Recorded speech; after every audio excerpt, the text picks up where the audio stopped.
Pisang rastali beli di purun, singgah sekawan merpati putih, tenunan asli turun-temurun, halus menawan bandingan tiada.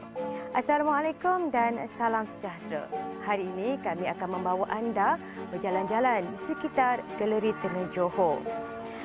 Pada tahun 1940-an, ada seorang perempuan Johor yang sangat dan gemar meminati tenunan Johor dan juga meminati perniagaan menerusi tenunan ini. Beliau telah mendapat sokongan dari Tengku Ampuan Mariam, lalu baginda mewakafkan tanah ini untuk dijadikan Galeri Tenun Johor. Beliau yang kami maksudkan adalah Zamilah binti Bilal atau lebih dikenali sebagai Mak Amba. Galeri Tenun Johor ini telah wujud di Johor Bahru sekitar tahun 1946.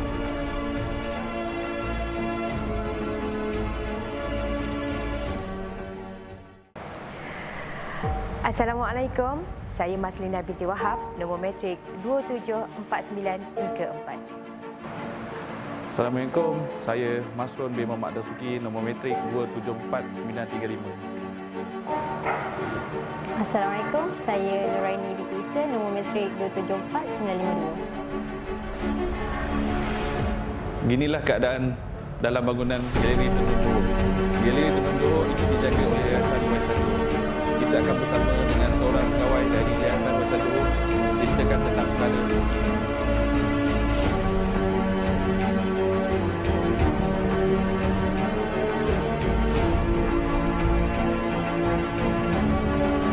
Kami dari Pelajar UM Johor dan kami memberikan Galeri Tenun Johor bagi pagi tiga bulan.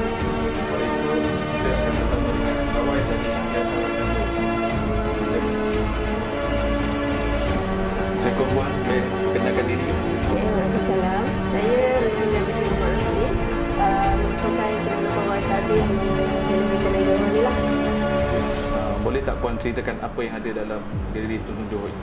Okey, sebenarnya Galeri Tenun Johor ni merupakan sebuah bangunan muzium ataupun galeri di bawah Yayasan Waisan Johor. Galeri Tenun Johor, bangunan Galeri Tenun Johor ni merupakan bekas istana Tengku Fatimah, iaitu adinda kepada Sir Ibrahim ataupun Sultan Ibrahim Ibni Almarhum Sultan Abu Bakar. Dan setelah Tengku Fatimah menetap di sini, kemudian didiami pula oleh Tengku Mariam, iaitu ananda kepada Almarhum Sultan Ibrahim lah, Sir Ibrahim pada sekitar tahun 1930-an. Okey, yang dikatakan kain benang Johor ataupun di dalam Galeri Tenun Johor ni mempunyai produk kain benang Johor, dan yang dikatakan kain benang Johor itu adalah kain berkotak ataupun beragi dalam istilah tekstilnya, di mana motif-motif Johor yang kita buat inovasi baru berada di antara kotak. Kedudukan motif Johor tu terletak di antara kotak yang bagi kita menampakkan dia sebagai identiti negeri Johor lah. Puan, bagaimana dengan 10 reka corak tenun Johor yang baru? Okey, di Yayasan Warisan Johor ni, selain daripada kain benang Johor, kita ada patenkan 10 rekaan yang kita patenkan di bawah Padanan Harta Intelek Johor, di mana 6 reka corak tu adalah untuk kerabat diraja dan 4 adalah untuk rakyat biasalah. Jadi yang 6 untuk kerabat diraja tu adalah Songket Johor Jauhar, Songket Johor Madini, Songket Johor Maharani, Songket Johor Tengku Mahkota Johor ada 2 rekaan, dan Songket Johor Tanjung Puteri. Manakala untuk rakyat, kita patenkan di bawah Tenun Johor Tanjung Piai, Tenun Johor Mayan Selida dan kain benang Johor yang terdapat 2 reka corak. Jadi kita bukan cuma patenkan kain benang Johor, kita patenkan juga di bawah Songket dan Tenun Johor lah, ada 10 rekaan. Puan, bagaimana pula cara tenunan kain dan benang apa yang mereka guna untuk menenun kain itu? Okey, untuk kita di Johor lah ataupun di Yayasan Waisan Johor, kita punya pengaruh lebih pada Terengganu lah. Sebab kalau dari segi sejarah pun Johor dulu tak ada penenun, tapi kini penenunnya datangnya daripada Terengganu lah ke Johor atau tu ke daerah Muar. Sebab tu nama kain tu dipanggil kain corak Muar. Sebab penenun Terengganu menenun di daerah Muar. Jadi kita mengambil konsep sama lebih pada Terengganu, iaitu menggunakan kek Melayu. Peralatan tenunan ni panggil kek Melayu. dan cuma kita lebih pada untuk menyongkit tu kita tak banyak. Sebab motif kita cuma di antara kotak sikit tu. Jadi lebih pada kain benang lah. Di mana kita menggunakan benang-benang kapas dan benang-benang polyester. Dan inilah cara tenunan semua memang mirip pada menggunakan kit lagi. Jadi mesin yang digunakan ni memang diimport dari Terengganu ataupun Johor yang buat? Tak, ini memang kita beli daripada mungkin dari segi tambahan selamat motif-motif seperti kain ni lah kita ambil pada hitam, tadi hitam dan jambil. Dan sebab nak tunjukkan yang logo punya. Inilah yang untuk case kain dengan dia punya ni kita buat di sini lah. Kita dapat bekalan benang je lah daripada Bagaimana pula cara untuk mewarnakan benang kain? Okey, untuk mewarnakan benang kain ni, kita di Yayasan Warisan Johor ni terdapat dua kaedah lah. Satu, kita membeli warna yang sedia ada. Satu lagi, kita mencelup benang sendiri untuk menampakkan kelainan daripada warna-warna yang sedia ada. Tapi di yayasan kita menggunakan pewarna sintetik lah sebab kita masih dalam pembelajaran untuk menggunakan pewarna semula jadi. Pewarna alam. Tapi kalau kita setakat ni yang kita buat, kita lebih pada penggunaan pewarna sintetik. Berapa tempoh masa untuk siapkan satu kain ni, Pak? Okey, untuk satu kain ni kita kat sini lebih pada buat samping, kain samping sebab untuk pemakaian dengan baju kurung untuk berbelanga. Jadi satu samping ni lebih kurang berkurang 2 meter suku tu. Penenun mengambil masa untuk menenun saja 2 minggu lah.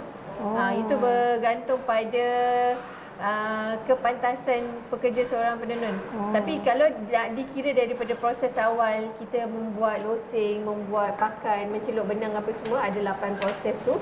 Dia mengambil masa lebih kurang kalau daripada proses awal sehingga menjadi kain. Satu kain tu lebih kurang sebulan setengah kita target. Tapi kalau base kain dah ada, dia akan mengambil masa 2 minggu saja untuk menenun. Sebab kita tak banyak menyongkit. Kita lebih pada kain benang. Untuk bagaimana pula pemilihan benang-benang untuk benang macam ni yang katakan kita nak buat kain samping kan?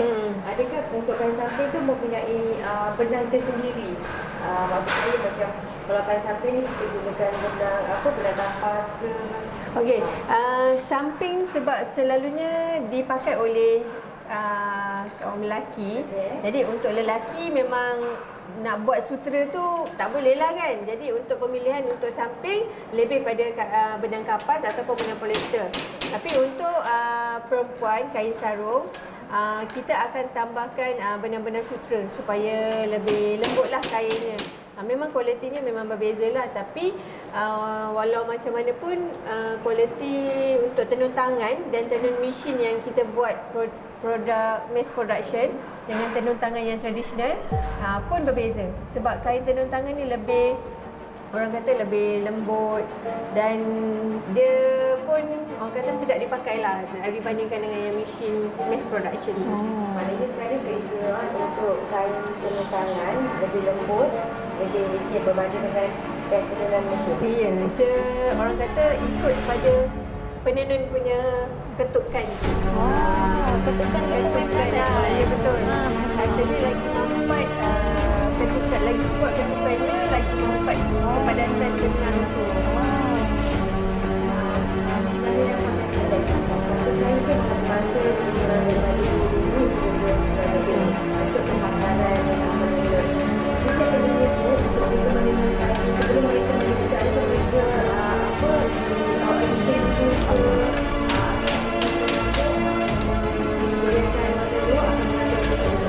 Okey, untuk di Warisan Johor, kita kat sini ada ramai 5 ke 6 orang penenun lah. Ada 5 orang penenun di Galeri Tenun, seorang ada di daerah. Kebanyakan penenun kita merupakan pelajar lepasan Institut Kraftangan Negara di Rawang. Cuma ada 2 lah kita punya penenun yang memang belajar di Galeri Tenun yang diajar oleh staf yang sedia ada. Okay, bila mereka masuk sini, mana yang dah pelajari di Institut Kraft memang dia dah mahir. Jadi mana yang 2 yang belum mahir lagi, first dia tak akan terus buat kain. Dia akan buat produk dulu. Macam buat produk tie, produk apa untuk frame. Jadi selepas kita tengok dia punya kualiti dah okey, dah stable, lepas tu barulah kita akan bagi untuk buat kain. Sebab kain ni dia panjang 2 meter suku. Kalau produk ni dia cuma kadang-kadang 6 inci je. Jadi kita akan tengok kekemasannya dulu. Dan tu barulah kita boleh minta dia buat kain. Sebab kebanyakan penenun di Galeri Tenun Johor ni adalah penenun-penenun muda. Dia bukan yang warisan-warisan daripada salah silap keluarga ke apa. Jadi mereka ni belajar di Institute Craft. Jadi kita kena tengok juga dia punya kualiti lah. Jadi dia kena study dulu, kita tengok kualiti barulah baru dia boleh pergi ke buat kain. Jadi dia kena buat produk-produk lain dulu sebelum pergi ke buat kain. Yalah, sebab benda ni pun kena jaga juga. Ya, betul. Kualiti tu Kualiti memang dia. kena jagalah. Lepas tu untuk yang nak menjadi penenun ni, kesabaran dia memang perlu tinggi. Sebab dia bermain dengan benda-benda yang halus. Benang ni kan halus. Sebab orang kata sehari selembar benang lama-lama menjadi kain. Jadi benda tu bila dia, orang kata kalau dia tak sabar, dia nak cari selembar-selembar tu, mungkin tak akan jadilah. Berapa harga kain dan di mana dipasarkan? Okey, untuk kain tenun tangan, kat sini kita di Yayasan Warisan Johor ada dua kualiti, dua pengeluaran, dua produk. Yang satu untuk mass production, kita memang ada buat. Mass production, kita dapat 200 helai lah untuk satu warna dan satu design. Iaitu harga lebih kurang 250 ke 350 ringgit. Tapi untuk yang tenun tangan yang memang custom made, yang memang special tempahan tu semua, harga dia di RM1,500. Sepanjang kami berada di Galeri Tenun Johor ini, di bawah seliaan Yayasan Warisan Johor, telah banyak kami pelajari dan berkongsi kepada anda apa yang terdapat di Galeri Tenun Johor ini. Jadi kalau tadi Puan Linda telah pun menerangkan kepada kami 10 jenis kain yang terdapat di Galeri Tenun Johor ini, cara pembuatannya, dan sekarang ini Puan, saya nak tahu selain daripada kain tenunan yang Puan terangkan tadi, apa agaknya kain tenunan yang terdapat lagi atau masih lagi berada di Galeri Tenun Johor ini? Okey, di Yayasan Warisan Johor ataupun di Galeri Tenun Johor ini, kita terdapat satu segmen di mana dia adalah pameran bersama atau pameran sementara. Kita akan tukar-tukar pameran dulu, koleksi pameran itu. Jadi untuk yang sekarang ni, kita sedang mempamerkan koleksi artifak Yayasan Warisan Johor, Lima dan Cindai.